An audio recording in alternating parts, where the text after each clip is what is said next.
Habang nakahiga si Lin Zichen, nairita siya sa walang tigil na pagtunog ng kanyang telepono. Paglingon niya sa gilid ay napagtanto niyang tawag pala ito para sa kanya, habang nananatiling mahimbing ang tulog ni Shen Qingan sa kanyang tabi. Agad siyang nagsuot ng jacket at sinagot ang tawag para malaman na dumating na ang mga item na inorder niya mula sa campus mall. Matapos kunin ang kanyang package na naglalaman ng 9-turned soulworm at dimensional rat meat, hindi na siya nagsayang ng oras at ginamit ang kanyang devouring ability sa karne. Dahil dito ay matagumpay niyang na-unlock ang progress ng Dimensional Rat Codex. Pagkaraan ay muli niyang sinuri ang kanyang telepono para tingnan ang misteryosong kumikislap na simbolo, ngunit nadismaya siya dahil wala pa rin siyang mahanap na bagong impormasyon tungkol dito. Sinabi niya kay Shen Qingan na kakagising lang na balak niyang pumunta mismo sa Research Institute upang hanapin ang sinaunang gamit na nabanggit ni Liu Chuanwu. Agad namang nag-volunteer ang dalaga na sumama sa kanya. Tinawagan muna ni Lin Zichen si Liu Chuanwu upang humingi ng pahintulot na bumisita kasama si Shen Qingan, at inalam na rin niya kung nahanap na ba nito ang naturang sinaunang item. Sa kabilang linya ay makikitang nakahiga si Liu Chuanwu sa kama na bakas ang sobrang pagkapagod. Napapalibutan siya ng mga babaeng natutulog at puno pa ng mga marka ng lipstick ang kanyang paligid. Sinabi niya kay Lin Zichen na maaaring nasa loob ng storage room ang item at inutusan ang binata na hanapin doon ang isang pulse heiress na gawa sa perlas at kabibe kasama ang kanyang senior sister. Bigla namang nagising ang mga babaeng kasama ng direktor at mapaglaro siyang hinayla pabalik para ipagpatuloy ang kanilang kasiyahan. Sa gulat ay mabilis na nagdahilan si Liu Chuanwu na abala siya at agad na pinutol ang tawag. Habang nakatingin sa naputol na linya ay nagkatinginan na lamang sina Lin Zichen at Shen Qingan na tila pinagpapawisan ang noo dahil sa magulong gabi ng kanilang direktor. Makalipas ang ilang sandali ay nakarating ang dalawa sa tapat ng Pure Human Research Institute. Masayang sinabi ni Shen Qingan na matagal na niyang pangarap na makapunta roon, pero agad siyang binalaan ni Lin Zichen na huwag masyadong mag-expect sa hitsura nito. Pagpasok nila sa loob ay bumungad ang isang napakagulo at makalat na workspace na punong-puno ng mga bote, kalat na kagamitan, at kung ano-anong basura. Mas kamukha pa nga ito ng isang abandonadong gusali kaysa sa isang formal na research institute. Nag-alok si Shen Qingan na tumulong sa paglilinis kapag nagkaroon siya ng oras, pero agad itong tinanggihan ni Lin Zichen habang pabirong sinasabi na masisira ang karakter ng lugar kapag nilinis ito. Nang pumasok sila sa lounge area ay nagulat sila nang makita si Yuyan na nasa gitna ng isang komplikadong yoga pose sa ibabaw ng banig. Napansin sila ni Yuyan at masaya silang binati nang hindi man lang tinitigil ang kanyang posisyon. Agad siyang tumalon para salubungin ang dalawa at mahigpit na niyakap si Shen Qingan habang nakaakbay naman kay Lin Zichen. Mapaglarong tinukso ni Yuyan ang dalawa bilang isang perpektong magkapareha kaya naman nahihiyang nakiusap si Lin Zichen na tigilan na ang pang-aasar sa kanyang girlfriend. Hindi siya pinansin ni Yuyan at lalo pang hinigpitan ang yakap kay Shen Qingan habang sinasabing kailangan nilang magkakilala ng maayos dahil ito ang kanilang unang pagkikita, sabay puri sa ganda ng dalaga sa personal. Seryosong tumayo si Lin Zichen at ibinalik ang usapan sa kanilang pakay. Habang nasa loob ng magulong storage room ay tinanong niya si Yuyan kung nakita na ba nito ang pulse heiress na gawa sa perlas at kabibe na tinukoy ni Liu Chuanwu. Umiling si Yuyan at inaming sa loob ng 10 taon niya sa institute ay hindi pa niya nakikita ang nasabing gamit, kaya naisip ni Shen Qingan na kailangan nilang isa-isahin ang naglalakihang tambak ng gamit. Ngunit ngumiti lang si Yuyan at kumpiyansang sinabi na kabisado niya ang layout ng storage room kaya mabilis niyang maihihiwalay ang mga lugar na hindi na kailangang tignan para mahanap agad ang item. Gayunpaman, pagkalipas ng 3 oras ay pagod na bumagsak si Yuyan sa sahig sa gitna ng mga nagkalat na kahon. Natanong na niya sa sarili kung totoo nga bang may ganoong pulse heiress o baka sadyang tumatanda na si Director Liu Chuanwu at nagkakamali na lamang ito sa kanyang mga alaala. Bitbit ang isang kahon na naglalaman ng iba't ibang lumang gamit ay napapunas ng pawi si Lin Zichen habang malalim na nagbubuntong hininga. Naisip niya na marahil ay dapat na silang tumigil sa paghahanap at hintayin na lamang ang pagbabalik ng direktor upang direkta itong matanong tungkol sa kanilang pakay.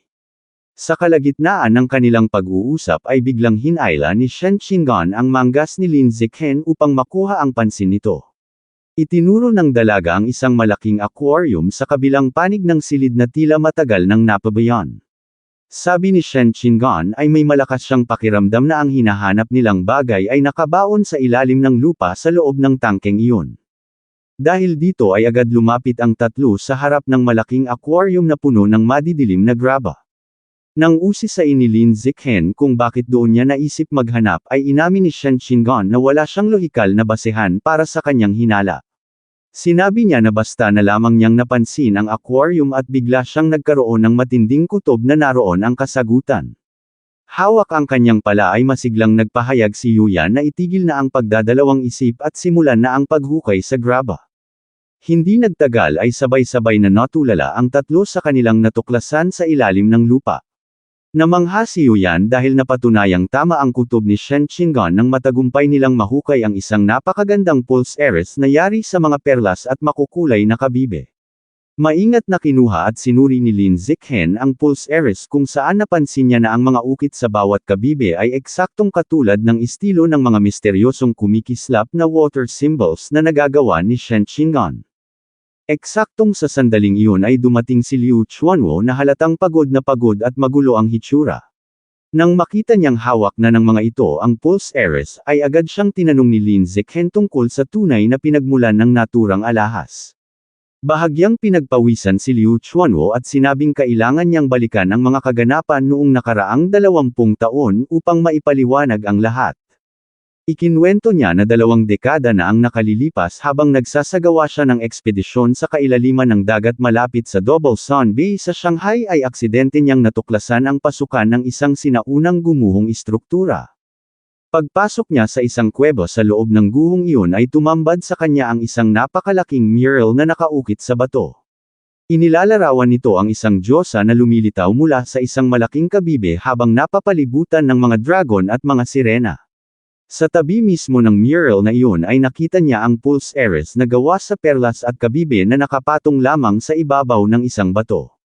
Habang nakikinig ay nakatingin naman sina Yuyan at Lin Zikhen sa screen ng laptop na puno na lamang ng static.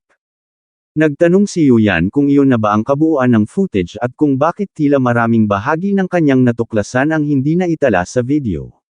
Isinara ni Liu Chuanwo ang kanyang laptop at ipinaliwanag na biglang nagkaroon ng diferensya ang kanyang mga kagamitan noon. Mahigit 1 oras na video ang hindi na-record at nalaman lamang niya ito nang makabalik na siya sa ibabaw ng dagat. Dagdag pa niya ay muli siyang bumalik sa lokasyon kinabukasan upang kumuha sana ng bagong footage ngunit laking gulat niya nang maglaho na ang pasukan ng kuweba pati na ang mga coral reef sa paligid nito.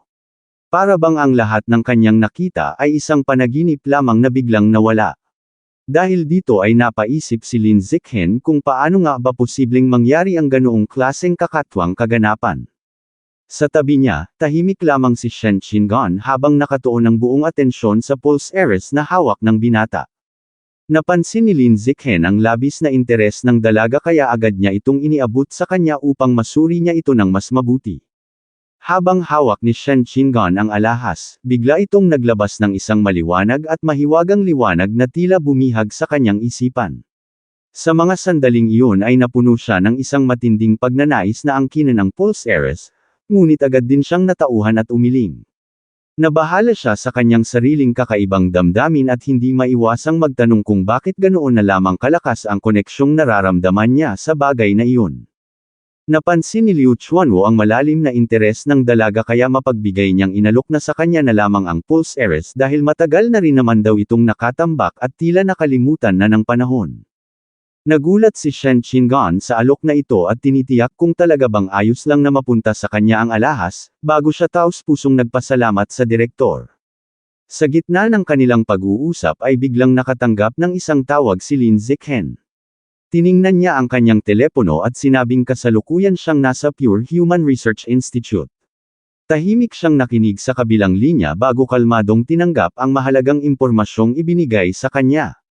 Pagkababa ng telepono ay isang makahulugang ngiti ang gumuhit sa kanyang labi dahil alam niya sa sarili niyang ang malaking pagkakataong matagal na niyang hinihintay ay sa wakas ay dumating na. Ito na po nagtatapos ang ating kabanata, abangan ang mga susunod pa nating upload. Huwag din kakalimutang mag-like, share, subscribe at i-click ang notification bell para lagi kayong updated sa mga susunod pa nating mga video.